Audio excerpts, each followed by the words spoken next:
Hello, my name is Sandra Gibson, and I'm going to cover Chapter 4 from the text, Organizational Behavior, Managing People and Organizations. Chapter 4 covers individual values, perceptions, and reactions. From Chapter 4, there are a number of main topics and related ideas that I want to cover. They are attitudes in organizations, values and emotions in organizations, perception in organizations, and stress. But before I get to those topics, I'd like to tell you a little bit about a story that was in the chapter that I felt was very interesting. It's a story about a gentleman by the name of John Yokoyama. And Mr. Yokoyama worked selling fish. He worked long hours, often 12 hours a day, in a job that was very boring and tiring. Suddenly he's posed with a dilemma because his current boss wants to get out of the business. So John is faced with the decision of, does he lose his job or does he do something to try to save the business? So he made the decision to purchase the business and run it on his own. So for the first time, John is suddenly an entrepreneur and a manager.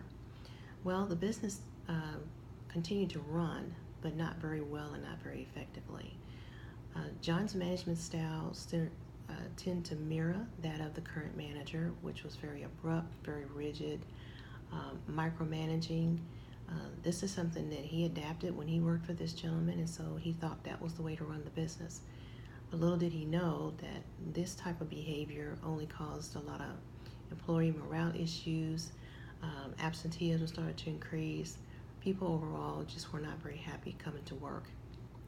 So the business began to suffer, and John is faced with a new dilemma of how does he turn it around? What does he do? Being a new manager, he had no clue of what to do. But one thing that he did realize was that, and then in talking to some of his employees, he needed to make the change in himself in order to make the business change and to make his people happy. So that is something that he decided to do, was take a look at himself and to perhaps change his management style and his management values.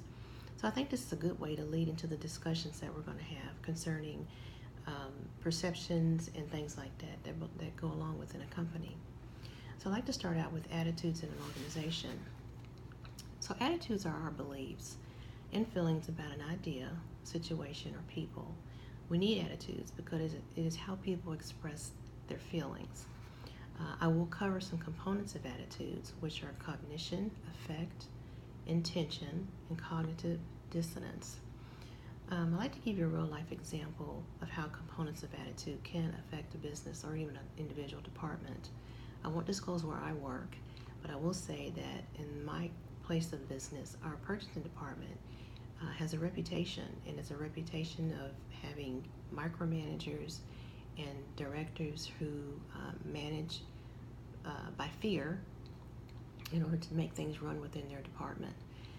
Employees are so afraid of the managers that they don't feel comfortable going on breaks. They have to watch their lunchtime all the way down to the minute. These kinds of things happen in this department. There's a lot of employee turnover. Employees are looking for ways to bid out, to get into other departments because they don't want to work in this department. We've even had temp employees who come in and work, and we've had one that actually came in and left within 45 minutes. So this is something that goes on, I'm sure not in just our company, but in other companies. That is just not a good thing to happen within a company. And then also, it is in this department that some employees experience cognitive dissonance, which is an incompatibility or conflict between behavior and attitude. And that comes from where, let's say the manager recognizes that some of these employees are disgruntled, and so they will put them in a situation where all of a sudden their position is upgraded and they get a little more money for their work that they do. However, the management style doesn't change. The department atmosphere doesn't change. And so this employee is put in a position of trying to make the decision, do I want more money or do I want to continue to deal with this type of behavior and management style? Money is not always the best thing if the stress and the emotional strain is worse. So that's an example of cognitive dissonance. So now I'm going to talk about the most important work-related attitudes. One of the first ones is job satisfaction, and that's our attitudes and feelings about our job, and that is extremely important in any place that we work. Then there's organizational commitment, effective, normative, and continuous. I give an example of organizational commitment. For example, where you have an employee who works at a company, um, been there for many, many years, could probably retire, and suddenly they're on a special project, let's say for the IT department. And instead of retiring, they decide they want to hang on and stay around because they feel like it's important for them to remain there until they see that project through from beginning to finish. So something like that is very important to an employee of many years. Continuous is where a person will stay beyond their years because they've learned that when they do leave the company, there are not other companies out there that will pay the same salary and benefits that they make now. So they tend to work beyond the years that they need to. I know at my company, our retirement is 27 years. We currently have a maintenance manager who has 37 years. But his reason is that he loves his job, he loves what he does. In addition to, he wants to be a part of the new rebranding that we have at our company that's coming up. So he doesn't want to leave, he wants to be a part of that. So those are kinds of things that are important to people as they work throughout organizations. Values and emotions in an organization. Values are a way of behaving, and there are different types of values.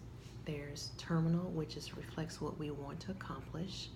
Instrumental is influence how we get there. Intrinsic relates to the work itself.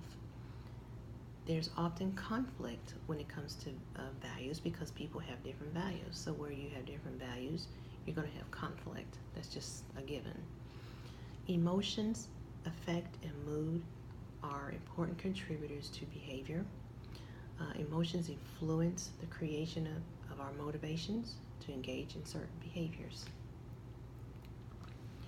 Next, I'd like to talk about perception in organizations. There's a basic perception process. You have selective perception, which is where you screen out the information that you're uncomfortable with. There's stereotyping, and that's to label people on the basis of a single attribute or a situation. There's also errors in perception. The halo effect, for instance, is to form an impression about someone based on a single characteristic. Contrast effect is when we evaluate someone by comparing them to someone else of a higher rank. I like to ask, have you ever been stereotyped by someone and it just made you feel funny? It was the atmosphere within the company was different. These kinds of things happen in organizations all the time. That brings me to the last thing I wanted to mention, which is stress. Stress is caused by a stimulus, either physical or psychological. It goes through a process. There's a general adaptation, which identifies 3 stages, which is alarm, resistance, and exhaustion. I'll give an example of this. Suppose you step out of your house into the garage and you shut the door and you suddenly realize you locked your keys in the house. Well, you don't have your keys to start the car, you don't have keys to get back into the house. So the first thing you feel is alarm. You're alarmed about this. Then suddenly you're scrambling trying to figure out what are you going to do, how are you going to get back in the house, how are you going to get to work. And then you try to slow yourself down, you try to start thinking of ways you can fix the situation. And this is the resistance part. Then you get into, you either you will not make it to work or there is another way to do this. That's the exhaustion phase of it. So you go through these phases with stress, and this is very normal. These things we go through in life. We also all experience different types of organizational stress, task, physical, role, and interpersonal. That there are ways to deal with stress and cope with it, which is through exercise, relaxation, and better time management. So I'd like to end the video by asking you a question, and that question is, have you ever been guilty of stereotyping someone on the job based on what others had to say about them? Did you think you were being fair to that person? Thank you for listening to my video. Have a good day.